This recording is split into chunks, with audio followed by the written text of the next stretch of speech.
For many decades, there's been a long discussion among Titanic historians and passionates if there were paintings on Titanic's and Olympic's Grand Staircase or not. Usually, this topic is discussed basing on the story of the paintings which survived up to date from Titanic's sister ship, Olympic. This discussion has never ended up with any particular conclusion. Some people claim that the paintings were present since the beginning of the ship's career. Some think that these paintings were a later addition to the ship during one of her refits. So who created the paintings and why? How many of the paintings survived up to date and when they were created? I will try to cover this topic in this little documentary. My name is Chris Medrala. I have been a collector of White Star Line memorabilia for many years. This is a passion of my life, which ended up with building a collection of White Star Line items that is considered as one of bigger private collections in Europe. However, it was never my particular target. My collection consists mostly of White Star Line china, silverware, but also some paneling, furniture. Overall, these are around 350 different items as of now, as for 2025. I would never decide to make such documentary regarding the topic of the paintings, basing on the theory only. Some time ago, my dream came true and I became an owner of one of the surviving paintings from RMS Olympic, the flower piece. When it arrived, I understood that it required very professional care. I decided to make a full stabilization and delicate restoration of the painting, and the frame proceeded by full forensic analysis of these objects. This process, that was very exciting, led me to many interesting meetings with high-end specialists with great background in art restoration, working for 2 different universities. Therefore, this whole process, that was long by the way, allowed me to understand the real story behind the flower piece, and of course by itself the real story of the paintings on board RMS Olympic. Finally, the right moment came to me to share this story with you. The ship started its career in 1911. Unfortunately, finally it was scrapped in 1935, and that was end for the ship, but not end for its magnificent interiors. Much of this very elegant Edwardian interior was sold at the auction, and many of the interiors were acquired by different new owners, and some of the interiors can still be admired in different places around England, including the White Swan Hotel, for example, which still has a magnificent interior of the first-class lounge and the balustrades from the Grand Staircase. One of the ideas that came up to mind of owners of, at this particular point of time, Haltwhistle Paint Factory, was that their new office building was filled with Olympic paneling acquired at this particular auction. So they built a new building, they filled it with magnificent parts of the old liner, and this place became one of the very special places for Titanic and Olympic's recent history. And this place was visited by many Titanic historians and passionates. Unfortunately, I was never lucky enough to go to Haltwhistle and see this place. This place stopped its existence in 2004. The paint factory became financially unstable, and not possible to continue in this form of business. There were several studies made for this place that eventually would allow the continuation of different activities over there, so keeping this building without any changes. Unfortunately, all these studies failed, and it was only possible to sell the famous interiors again. And so it happened after almost 70 years. And this auction that was held in 2004 was a very, very difficult moment, because on one hand, a very interesting place filled with all this paneling stopped its existence. But on the other hand, it opened up a kind of opportunities for collectors from all over the world to acquire a fragment of the famous ship. So it happened. So this 2004 auction brought a worldwide interest. And in the press from 2004, actually I'll be quoting the Belfast Telegraph, where we can read: a large collection of unusual items taken from Titanic's sister ship Olympic are set to go under the hammer at a special auction in England next month. The lots include an assortment of carved paneling, furniture, windows, electrical light fittings, and other pieces that grace the ship, known as All Reliable. Among the paneling that was offered for sale, there were 4 different paintings from the Grand Staircase, of course. One of them was very special, and that was the flower piece. And I'm saying this big bit disappointed, to be honest, or maybe I shouldn't. But I didn't like the flower piece. I didn't like it at all, because it was very different from the Italian landscapes that were shown on other paintings that made the flower piece unique in a way. But to be honest, when I started being together with the painting, I started liking it and understanding it. When I developed my knowledge about these paintings, I understood how special it was, and I'll try to cover that later on in this documentary. To clarify, I did not purchase this painting in 2004.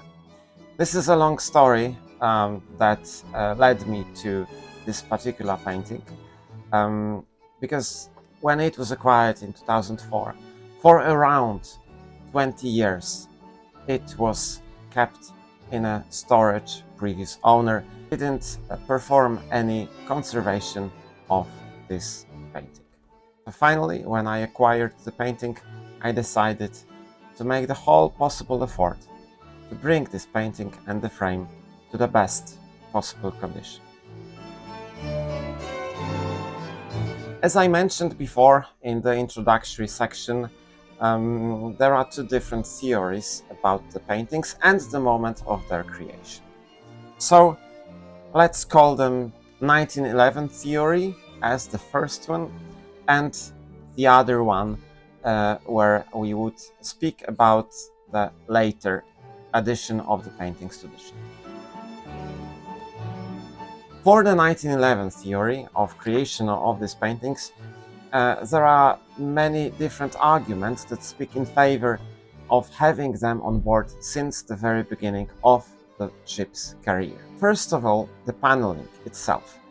If you look at the pictures of the Grand Staircase, you will see a wonderful frames that were prepared in a Grinling Gibbons style, truly magnificent part of the carved paneling.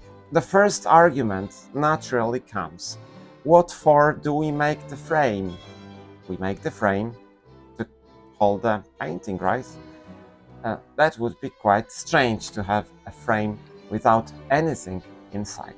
So that's one of the arguments, speaking for 1911 theory. The paintings that survived up to date, showing different Italian landscapes and of course the flower piece, they bring some romantic vibes for the audience. They are soft, they are delicate. We would even say that they are truly Edwardian. If these paintings were created later on, let's say in 1920s or in 1930s, they would rather represent a very different style, right?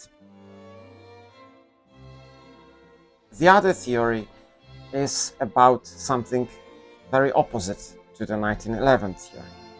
This theory says that paintings were a later addition to the ship. That would mean that the painting would have been painted on board the ship. Why?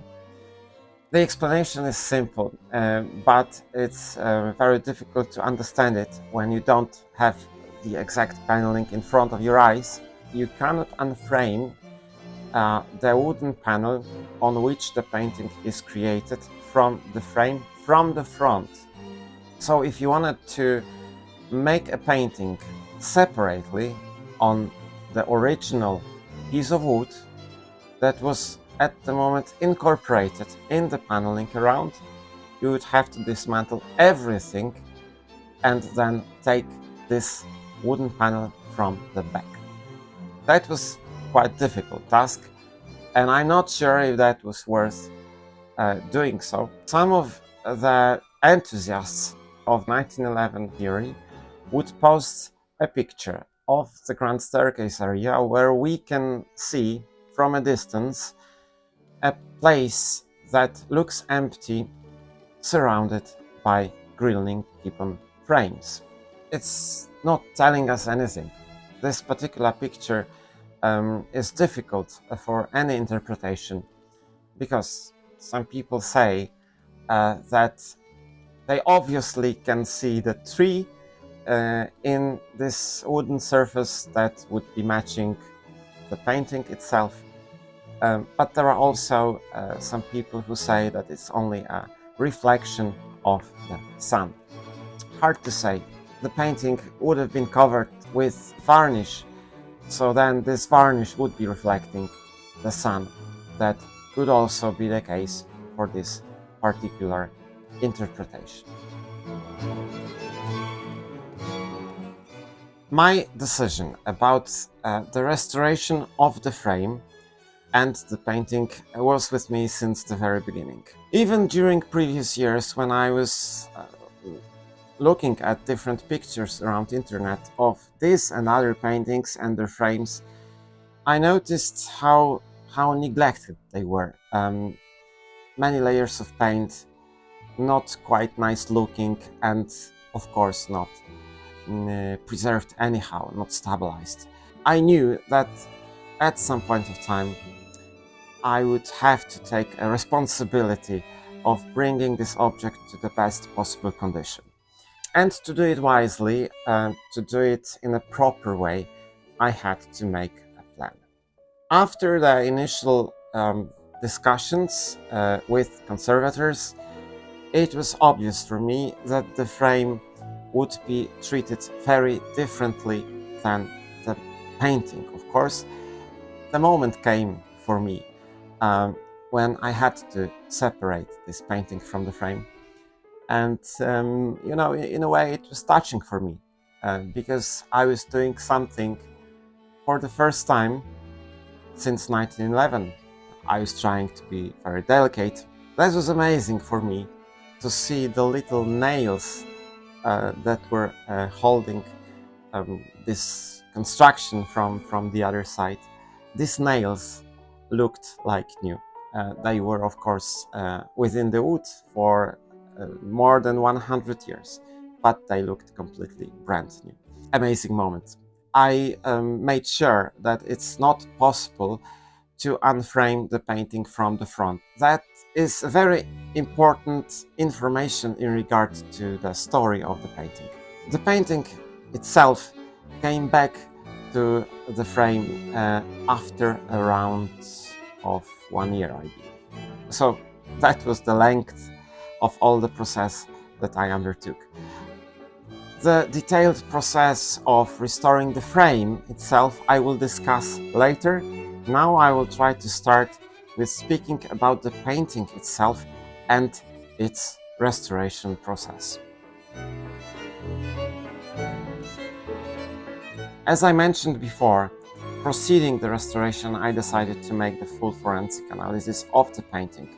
I didn't expect anything spectacular from that, but what is interesting, the results of this examination showed us some interesting information about the painting and its history. So first we started with taking of a full visible light image of the highest possible resolution. Then the UV light excited luminescence, IR reflectography, X-ray and macro X-ray fluorescence, that is called MAXRF. And there were also distribution maps made of the painting of zinc, lead, chromium, mercury, iron, manganese, barium, calcium and copper. That revealed something unexpected, because it appeared that the painting was made on one fragment of wood. You can see some cracks on this wood, especially in the bottom part. They look regularly and they are also present on other paintings. So initially the interpretation while looking at the painting was that this crack is actually a division of different parts of wood that were somehow connected together, but that was not the case. These different panels on which different paintings were performed could have been cut from one big piece of wood. That's why we can see these cracks. Macro X-ray fluorescence revealed more clearly what was written on the other side of the panel, original handwriting that was made in Harlow and Wolff before these panels were placed on the ship. The back of the painting is actually covered with a very special paint against humidity that includes barium, zinc and lead. So that was a kind of barrier for X-ray examination. That's why this examination is not very contrasted. We can see following writings: SS 400, forward staircase, between saloon and shelter deck, main flight landing. That's why we know the exact location of the painting. That was between the C and D deck, and that would be gracing the grand staircase right behind the famous candelabra, and the passengers descending from C deck to D deck, the reception room to the dining room, would pass this painting. Beneath the painting there was no sketch and no other painting made previously. No one later on was improving the painting with anything. This is interesting because I want to be very honest in this documentary. So one of the pigments that were used on the painting by the artist, white, and especially I'm speaking about titanium white. This pigment was invented in around 1916, 1918, and this pigment was not used in this particular painting. That may bring us closer to the theory that it was painted before 1911, but of course the choice of the palette was always a personal choice of the painter. The painter could have had his own set of paints and could have been more traditional, so he didn't have to be convinced to a modern titanium white pigment, for example. So that is not any particular proof that the painting was done before or later. There may be a big age gap between the moment of creation of the painting and acquiring the paints to do it. Around the surface of the painting, in the borders, we can see a lot of copper. This copper actually is coming from the frame. So at some later stages, when this painting was in the Haltwhistle paint factory inside of the building, they were repainting the frame several times, and one of the layers was metallic paint, contained copper. So when they were painting the frame around, little dots of this metallic paint appeared in the painting. I also decided to keep these little dots, not to remove them during the conservation process, because that's the part of the story. One of interesting parts was looking for the artist's signature, and unfortunately that was not possible to find it. The signature does not exist on the painting. The cracks of the surface, what to do with them? We decided to fill them with a very special resin that is hard, but it's a bit softer than the wood itself. So in case of any future cracking of the painting, this resin will follow this. The most important thing for future of this painting is to keeping this in a stable temperature, because it is the temperature that is the main enemy of the condition of the painting that is made on the wood, and of course keeping it stable will prevent it from shrinking and expanding. So I do hope that in this home temperature it will be preserved for many decades. As I mentioned before, in many parts of the painting there was no paint anymore. After cleaning what remained, we decided to use a very special retouching varnish to fill these places, then to separate the original part of this object from the new addition. This is how the reversible steps are implemented in the conservation process. For some bigger parts of the paint which was flicking off, we decided to use microscopic iron that stabilize the surface of the paint to its back. You need to know precisely when to end. We never want to have any exaggerated effect of any conservation. The final effect was very satisfactory. All the paint originally applied was stabilized, the cracks were secured, the gaps of the paint where it was missing were properly conserved and filled with proper oil paint, and of course the whole painting was finished with a proper varnish.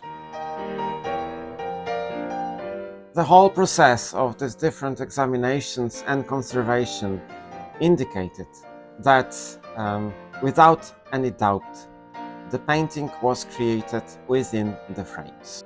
The proof for that is what we can actually see when the painting is unframed. If an artist would like to perform a painting, let's say on a piece of wood, then it would cover the whole piece of wood with the grounding first. That was not the case. The artist was unable to cover all this piece of wood with the ground because somehow he couldn't. Why? Because this panel was already framed. So this grounding could not have been spread all over the surface of wood because of the natural limit.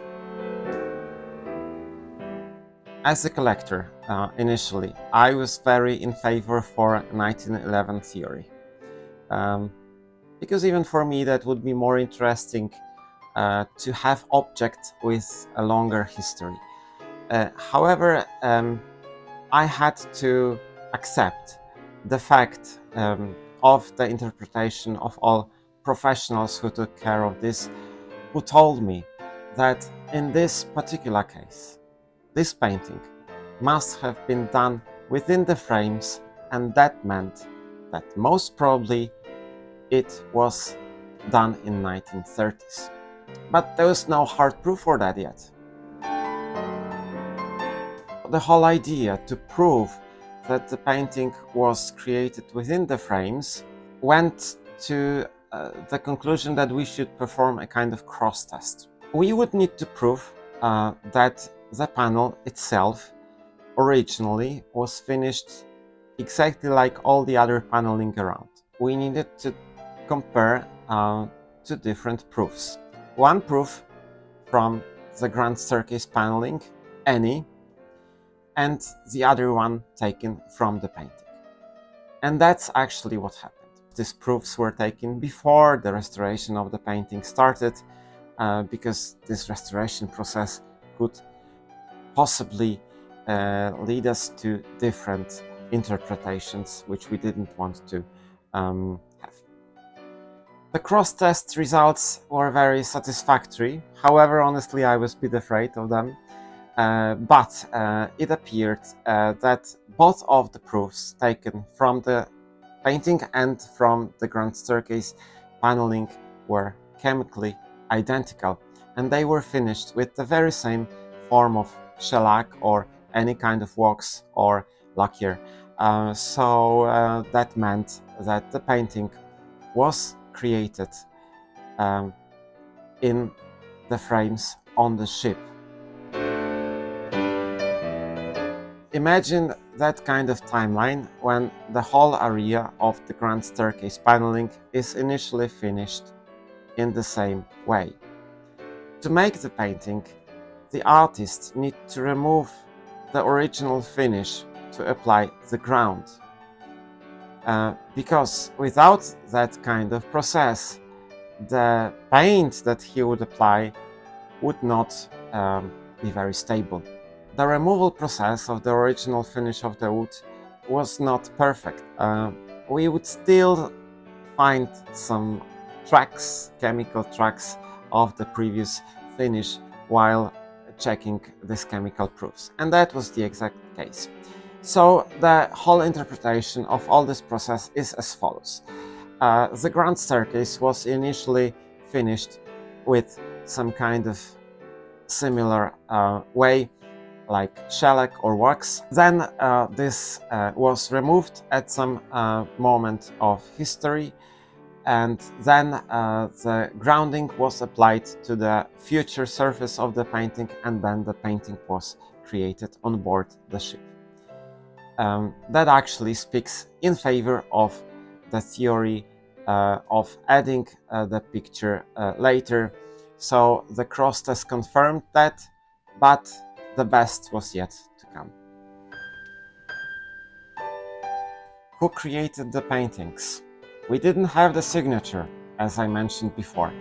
You know, I have a very practical approach to reality, to my life. But those amazing moments, truly amazing moments, which happened to me exactly at this day when I was literally giving the painting to the restoration. A friend of mine, Daniel Pistorner, messaged me with a very, very interesting information. Let me read a fragment of an article from 28th of February 1933 of the Daily Telegraph.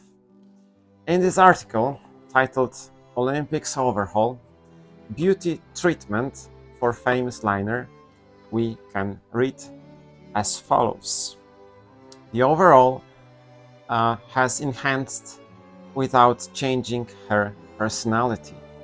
The magnificent first-class staircases are now a delicate sea green, enriched with gold decorations and rich bronze balustrade.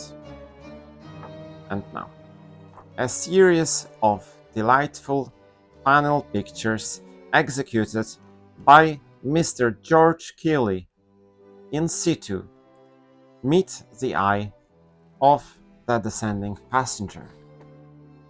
What more can I say? We know the artist's name. We do not know much about George Kewley.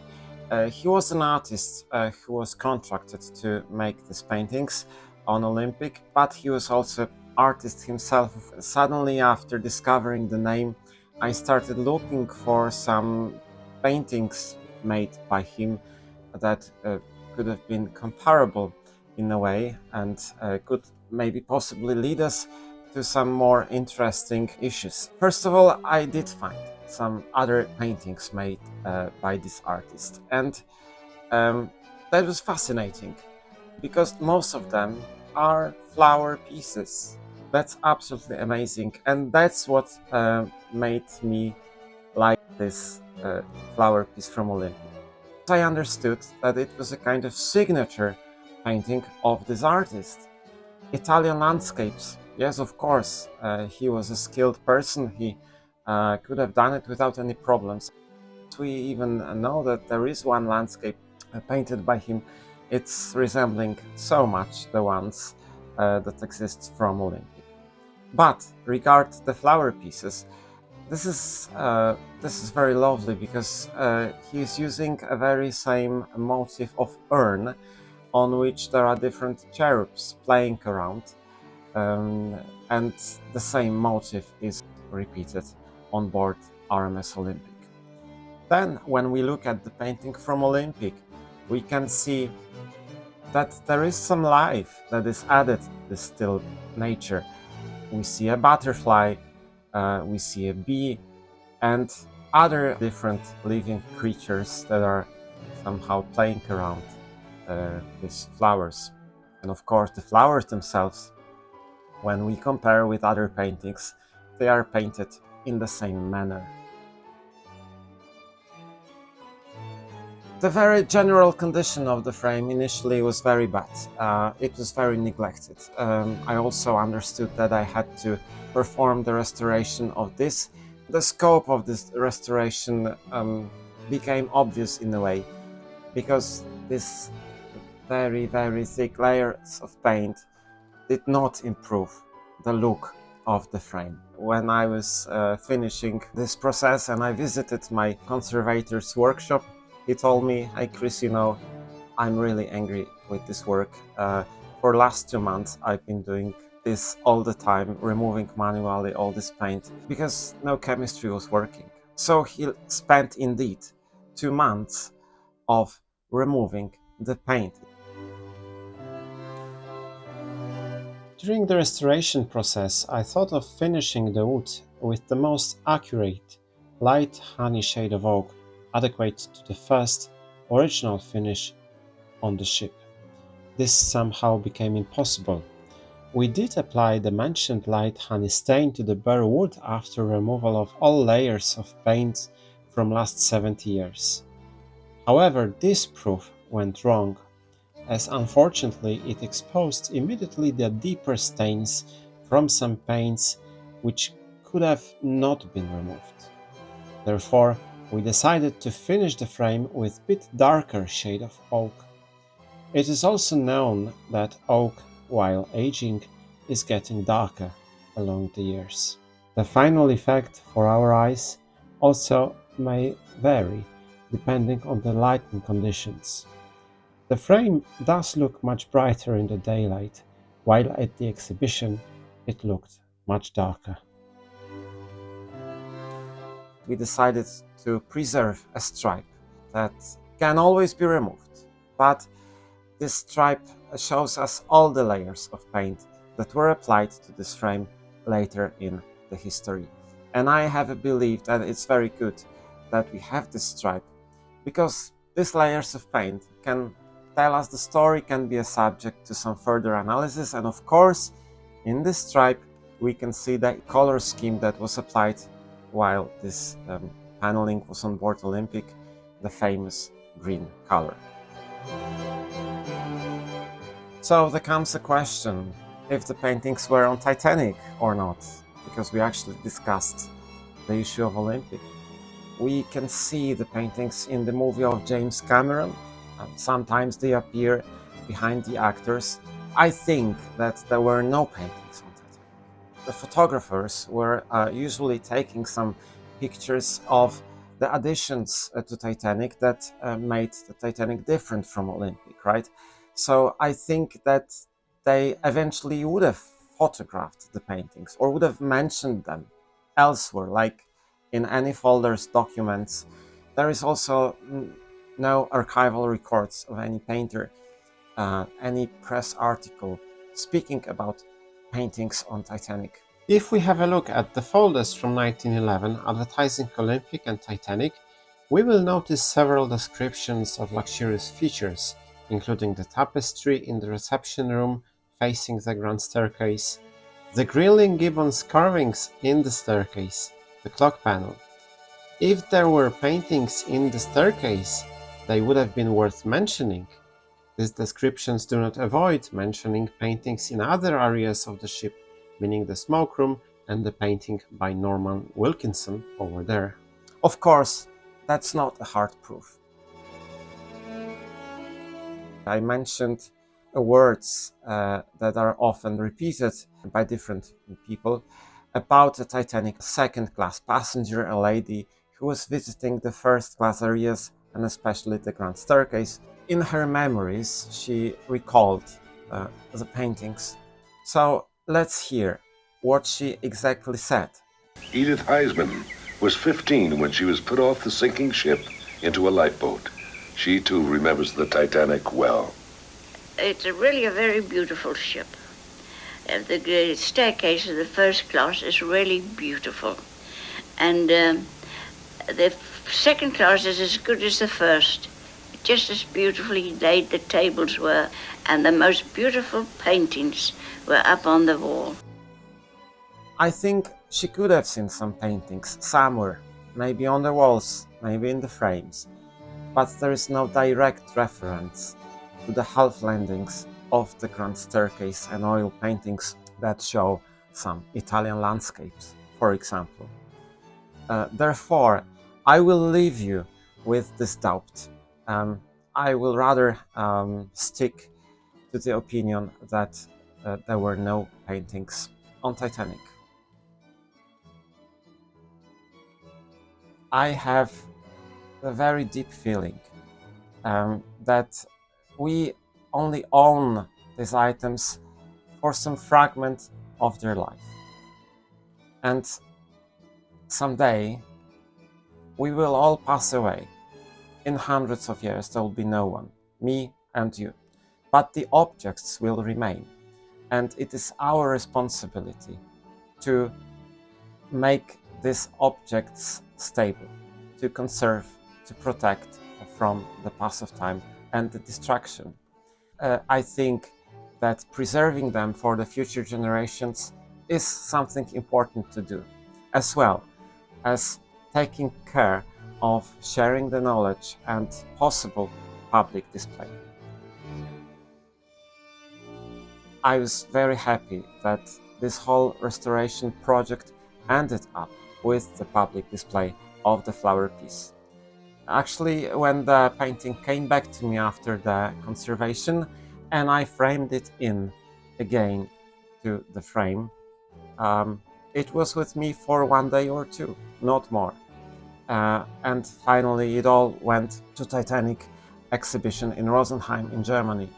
Right now, when I'm recording this documentary, it's August 2025, and a few days ago I got a notification that 100,000 of visitors have been to this exhibition already.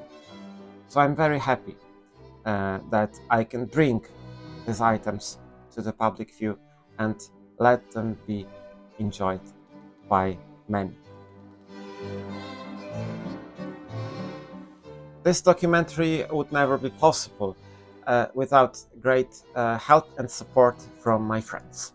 Especially I like to thank Daniel Klistorner, who was very kind and sharing all his knowledge about the Grand Staircase paneling, about the paintings. I would like to also thank Gio Castro for endless discussions that we've had so far. Gio is a digital artist who's very skilled in bringing back to life Olympic and Titanic interiors. Gio was very supportive and very happy to prepare some digital images that helped me to explain to you the story of the Olympic interiors, at least in regard to the paintings. I would also like to thank Raymond Cowell, the last owner of the Haltwhistle paint factory when the fittings of the RMS Olympic were sold off at the public auction. He was very kind to provide me his pictures that he took in the factory. Also, I like to thank all others that were deeply involved in the conservation, in the forensic analysis of the painting, and of course my conservator for his big effort with conservation of the frame.